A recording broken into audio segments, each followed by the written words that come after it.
Okay, so yesterday on Crazy Wacky Virtual Wednesday, those of you that are normally in class got to do a little bit of what the virtual students do all the time. And you did vocabulary on the Quizlet. So because this particular section has a lot of vocabulary in it, which means we are probably going to have a vocabulary quiz / test just because there's so much of it.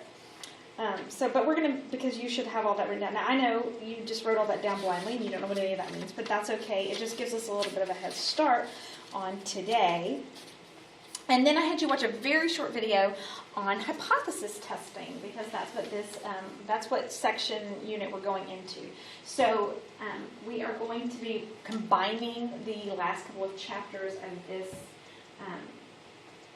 for the next test. So we're going to combine 6, 7, and we'll see how far we get, but maybe just 6 and 7, maybe 6, 7, and some of 8 for our last test. And like I said, there may be a vocabulary test in there because there's a lot of vocabulary associated with this section.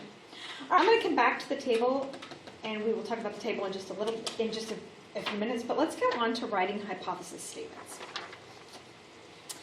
All right, so there are 3 steps to writing hypothesis statements.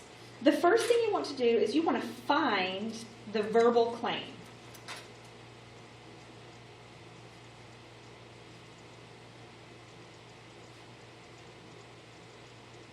And you want to write it mathematically.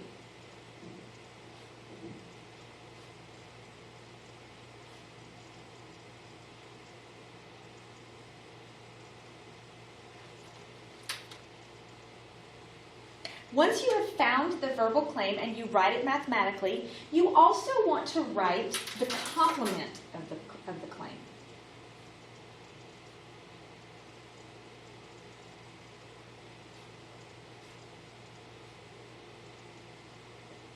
So if it says the mean is equal to 100, then the complement of that would be the mean is not equal to 100.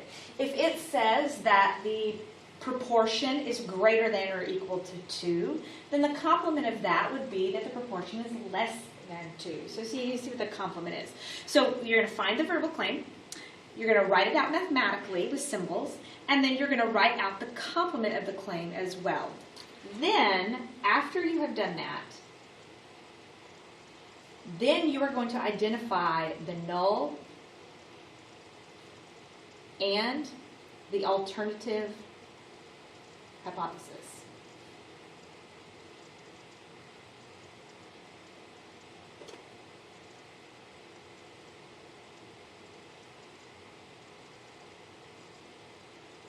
And then determine which one is the claim.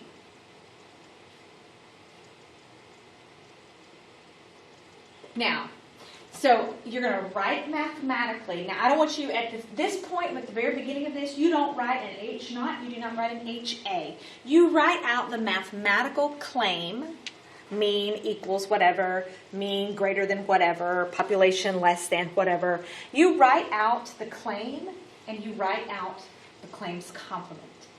Then you go back and determine which one is the null hypothesis, and you'll put an H naught in front of it. And then the complement of that's going to be the HA, or the alternative hypothesis. Now, the reason that we do it this way is because of the definitions that you looked up. When you looked up the definitions, you should have found the definition of, I think it's like the third definition that you find, the definition of null hypothesis. When you find the definition of null hypothesis, you should have found it to say, it is a statement of equality. That means it has some sort of equals in it. So once you've written the mathematical claim, one of your claims is going to have an equal, and the other one will not. The one that has the equal is going to be the null hypothesis, and your alternative will be the other. So that's a good, easy way for us to make sure we never get them wrong. So let's look at example number 1, and we're going to write the hypothesis statements. So Principal Swinson claims that the proportion of seniors who graduated last year was 96%. So all I'm doing is writing mathematically what I see. Proportion was 96%. So proportion, that's p hat. So p hat or p is going to be 0.96. Well, if I have that p or p hat equals 0.96, then that means the complement of that is that p does not equal 0.96.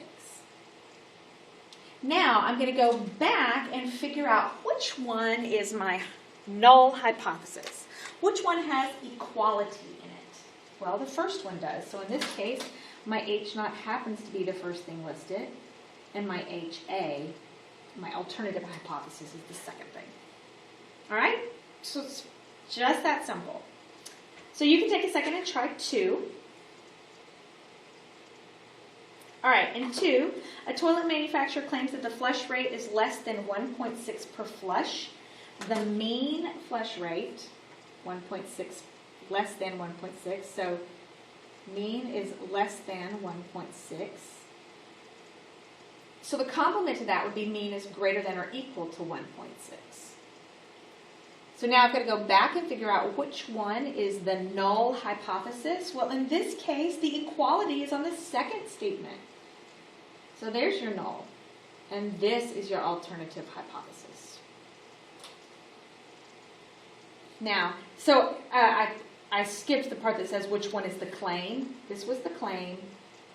In this case, the claim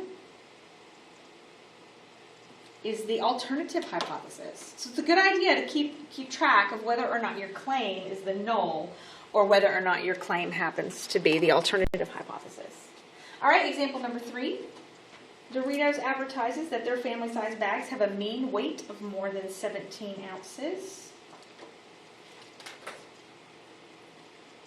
More than 17 ounces. So the mean is greater than 17 ounces, which means the complement is mean is less than or equal to 17 ounces.